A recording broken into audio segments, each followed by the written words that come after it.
3 months ago, a Nepalese government collapsed in just about 48 odd hours. Cities burnt, state buildings breached and broken. In the center of it all was Prime Minister KP Sharma Oli. Since then, he has not spoken.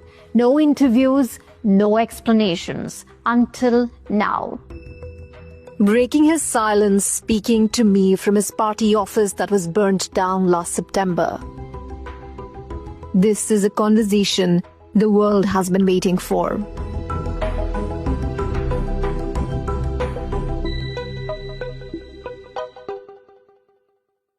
Mr. Oli, the world watched your government fall almost overnight to Gen Z protesters. Was this something that was born organically, the anger on streets of Kathmandu, or was it engineered outside the borders of Nepal? You said that my government was failed within 1 or 2 days, within a few hours. In fact, what was the reality? Economically, was the government failed, or politically? Or it lost the majority of the parliament? No confidence motion was there, or passed? Nothing. Was there, as corruption is talked about, was there such any case of corruption or any other issues? There was nothing. Basically, 3 demands were there: good governance, control of corruption, and reopening of the social media platforms, and which we had temporarily controlled to regularize them. And Supreme Court's order and verdict was there to regulate those medias. And we implemented that Supreme Court's verdict. These demands were, which we were supporting them. We were working for them. And my slogan was, I will never do corruption, and I will not allow anybody to do any corruption. Why was the youth so unhappy, so angry rather? Nobody was angry. There was no question of anger. Yes, of course, political differences were there and political forces were criticizing because they were in the opposition. That was opposition's voice to criticize to some extent. And that was in a planned way, prepared for a long time, and very secretly, a conspiracy.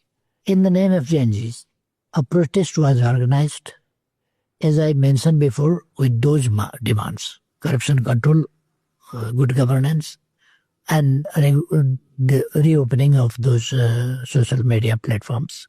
And that was for a few hours.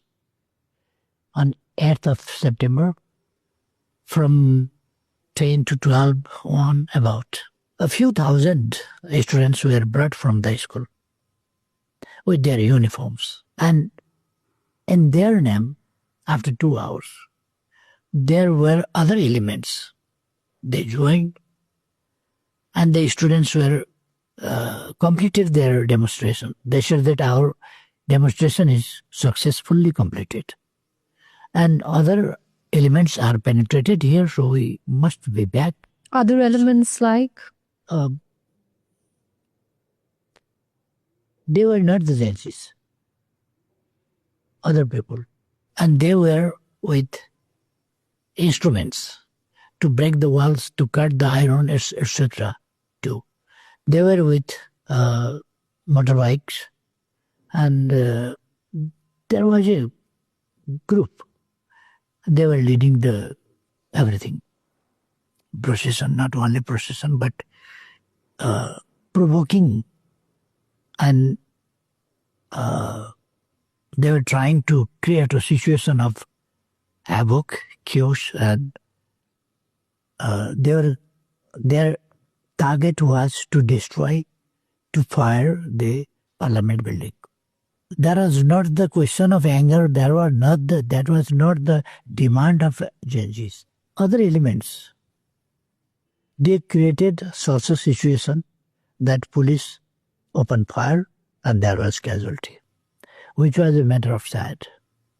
We were very sad. Our effort was to control that and check before that happens. But your home minister also took responsibility and resigned after the extra force was used. Moral responsibility. He was really surprised about the things. And security forces were telling me and the home minister also that there will happen nothing because the judges have committed that their demonstration will be peaceful and their demands are open. So there is no any chance of any violence. So are you saying this was a regime change operation, Mr. Rowley? Because whispers of a deep state plot, they refused to die. Of course, now Women Rights Commission and a commission formed by the government, they are investigating the case thoroughly. But that was not usual and simple thing. That was unusual. And it couldn't take place haphazardly, all of a sudden. But it was organized in a planned way. It seems, even at that time and later on. South Asia in the last few years has seen an extremely turbulent time. It started with Sri Lanka, then Bangladesh, 3 months ago Nepal. Do you see a pattern here, Mr. Rowley? Of course, there are similarities, and people were talking from the very beginning when Sri Lanka, something happened in Sri Lanka, then people were talking in Nepal that in Nepal also will happen the incidents like Sri Lanka. And after that, when incidents happened in Bangladesh, people were talking about in Nepal also that such things will happen in Nepal. And in the name of Genjis, in so many countries, we can say that was not automatically immersed, but or it was not copied by the youths, but it was a planned moment. And we can see news and literatures from different parts of the world. Because you say that these were outside elements. Did your intelligence give you some sort of heads up? It was not necessary to give any information by intelligence sources because Sri Lanka, it was loudly telling us. Bangladesh was telling us. Sri Lanka and Bangladesh, it blew over weeks. Nepal, your government fell like a house of cards within hours. It was, to me as a journalist, it seemed a bit different because it was more spontaneous, if I can use that word. Yes. It was prepared for that for many years. Mm-hmm. So it was to some extent out of our capacity, or I must say we were not able. There was threat of all these things. There was threat. And people were talking in the parliament, the leaders were talking and others were talking about these things. Such things will happen. Who will do all these things?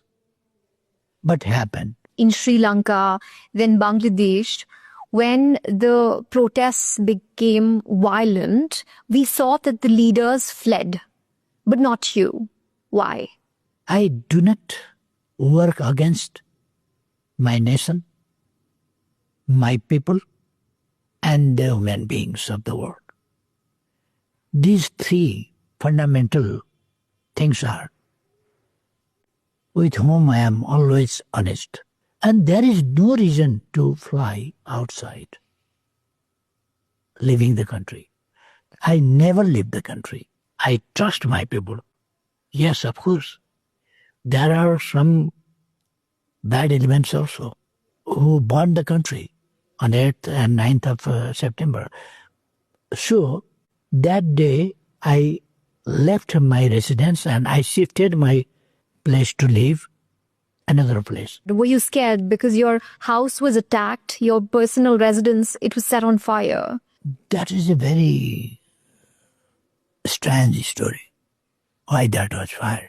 That was not my house. I had resigned and dedicated and gave to the society. That was not my property. That was one clause when I handed over that property to the government. There was one clause that until me and my wife are living, nobody should drive out from that house to us. And now, when we are no more, then that is public property. And that was a museum. Everything I had, I collected there. I got so many gifts, so many things, so many arts, so many writings, so many things, so many documents. There was library and museum. That was not my house. One bed and one kitchen was allowed to use for me. And it was my desire. Everything I handed over. Every property I handed over to the public. So it was not mine. My shelter I was taking there. Only that was. Why that was burned? Very mysterious.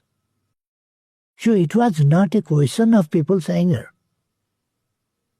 But something else was working over there. And yet cities were burned. Your own house, it was set on fire. Here people how can burn their property, neighbor's property, others' property. How they can, if they are in fear mind, how they can burn, you can imagine. But unfair people, paid elements, provoked by somebody else. How I can burn others' house, others' property, government property, public property, enterprises, business houses, departmental stores. How I can plunder, loot others' property. It is not our culture, not our social value. We cannot even imagine such things, but it took place. And it was not only that incident, but it was attack against our democracy, to weaken our country, to replace our constitution, to demolish democracy, and dismantle our property and set back our country again towards the poverty. So this attack is not only in one side, but politically, economically, socially, culturally, in all and every aspects. One incident, but multiple attacks. But why were the outsiders then upset if it wasn't the people of the country? It's not so easy to say, because we have to research and study more about all these things. What's the reason? And who is behind this back? What's your best guess? It takes time. It takes time to understand the things in reality. And we should not guess and imagine. Mr. Oli, you were also known for your ties with China, infrastructure, diplomacy. Do you think that strategy maybe was unacceptable to certain Western powers? I'm always in favor of peace, global order. And I'm very serious and anxious about the current global situation too, where there is, it seems that there is no global order. And international organizations are being ineffective to control the violence, etc. So, as you mentioned that, my friendly ties with, my friendship with China, my means as the Prime Minister, as a leader of the country, my friendly relationship with China is reality. My friendly relationship with India is reality. And with other friendly countries, our policy is we have no enemies. All are our friends. I cannot work against any neighbor, and we shouldn't work against any neighbor. And we have policy that will not allow our soil to use against any of our neighbor. 3 months after the country was burned under your leadership, here you are again back into the race for the elections in March. Do you think, Mr. Oli, you could be the Prime Minister of Nepal once again? We are the most popular party in Nepal, one thing. And I'm a leader who worked always, since last 60 years, for the country. I was elected by the people. Not only I was elected. Some people were telling that I am most unpopular, but most popular vote I got. I got the largest number in the election throughout the country. I got the largest number in the election. So, I was the person who was elected by the largest votes of the people in my constituency and throughout the country. So, why people are afraid of realizing that probability? And as you asked me before, can I be again the Prime Minister of the country? You asked. It's not my agenda whether I come back or not. But sovereignty of my country should be strengthened. Independence of my country should be strengthened. So I want to bring back democracy. Constitution is violated. I want to bring back in its position again. Balin Shah, a young rapper who led the violent protests back in September, is now being discussed as the prime ministerial face within the RSP-led alliance. There are now reports also suggesting that he's been speaking to outsiders. What do you and your party know about this? He's a young man, and as you said, a rapper. That's good. He's interested in politics. That's good. And he became mayor of Kathmandu metropolitan city once. That is good. And if he wants to join politics and is there, have formed a political party now, that's a positive thing. And I respect that positive attitude of them. They must be responsible because they have political party. They must go to the people. They must be responsible to the people. It's a positive thing. So, being the Prime Minister, I don't want to talk on such, not only hypothetical, but such toxin town, toxin coffee shops, this sort of things. I don't want to be indulged on such things. Also, around 40% of Nepal's population is youth. Do you think that perhaps that's why Nepal needs a young leader? That's the argument that's been coming forth. Mm-hmm. Yeah. 42% are youths, Nepali populations. But does that mean that Nepal needs a young leader instead of the old guard? To be a singer, to practice a song, to do a small thing, to be a player with a few years practice is something. But politics is not like that. It's a job of experience, study, research, and policies to drive the country. So, young age is important for what? And experience is important for what? We have to understand. Is it a mistake that over 70 about leaders are running the major countries of the world? You can see USA, who is leading? Are there not youth? They didn't find any youth to lead, and they gave that responsibility to old age people. Or India, Modi is 76 running. They didn't get any Indian youth. That's not the truth. And Russia or Malaysia or Israel or you can say Brazil or China, where? Sure, just to talk and provoke youths, that youth should lead. No, there must be combination of the people. And there, we need some experience to lead the country for the politics. Mr. Oli, figures emerging from the protest ecosystem are being labeled as revolutionary by much of the media as well. How do you see them? What is revolution? That is positive thing. One, that need a goal where they want to reach. A destination there should be where they want to reach. And how?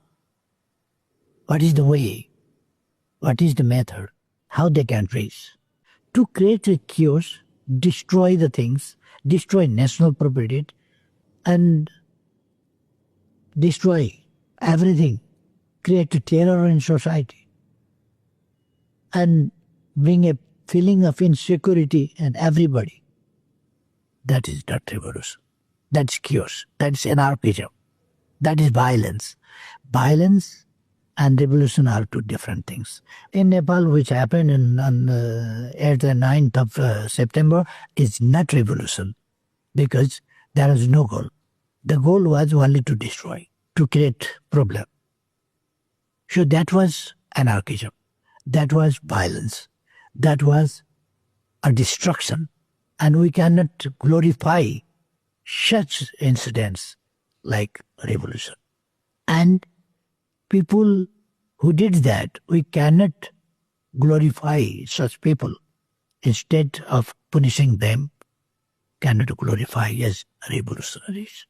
Do you think, given the current circumstances, the elections will take place in Nepal? If the environment of election is created by the government, it is in the hand of government.